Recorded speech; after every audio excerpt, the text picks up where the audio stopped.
Qu'est-ce que ton autre a pensé du dernier message que tu lui as envoyé ou que tu as répondu à son message? Qu'est-ce que cette personne a pensé? Allez, une petite coupe. Alors, on voit que cette personne, elle en fait qu'à sa tête, elle est dans sa nuit noire de l'âme, entre guillemets, même si c'est un thème un peu générique. Disons qu'elle se cherche, elle comprend pas très bien. Cette personne, elle essaye de comprendre justement, hein, on est dans le thème, reconnaissance des besoins de l'autre. Peut-être que tu lui as exposé des choses, tu lui as dit, écoute, moi, si tu viens pas à l'heure, ça va pas le faire, ne débarque pas chez moi comme ça, ou ne me laisse pas sans nouvelles 3-4 semaines, et après tu reviens, il faudrait que je t'ouvre mes cuisses. Et cette personne, elle comprend que toi, il faut y mettre les formes, il faut une certaine volupté, une certaine belle manière pour t'avoir ou te ravoir. On nous parle ici d'une personne qui est bloquée de par son enfance, hein, c'est comme ça. On nous dit ici que cette personne te laisse le choix, hein, elle te force pas à rester, à accepter tous ses travers.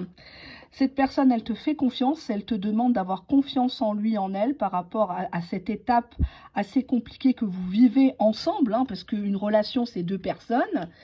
On voit que cette personne t'aime véritablement d'un amour inconditionnel. Alors, c'est peut-être pas forcément la même façon que toi tu as de l'aimer, mais c'est un amour qui est donc inconditionnel. Cette personne, elle prend beaucoup de temps pour venir, pour se déclarer à toi, pour prouver les choses. C'est vraiment assez compliqué, mais ça ne veut pas dire que son amour n'est pas sincère. C'est pas parce que c'est une personne qui te dit jamais ma chérie, mon amour, qu'il ne le pense pas intérieurement.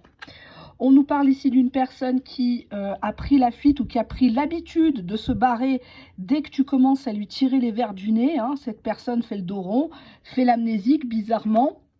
On voit que c'est une personne qui est profondément immature dans sa façon d'être en relation avec la gente féminine ou masculine. Mais c'est une personne, c'est un gros nounours, il a besoin d'énormément d'amour, mais il peut t'envoyer chier d'un coup de patte comme ça, tu comprends pas quoi. Alors que c'était des regards langoureux, c'était... voilà. Alors...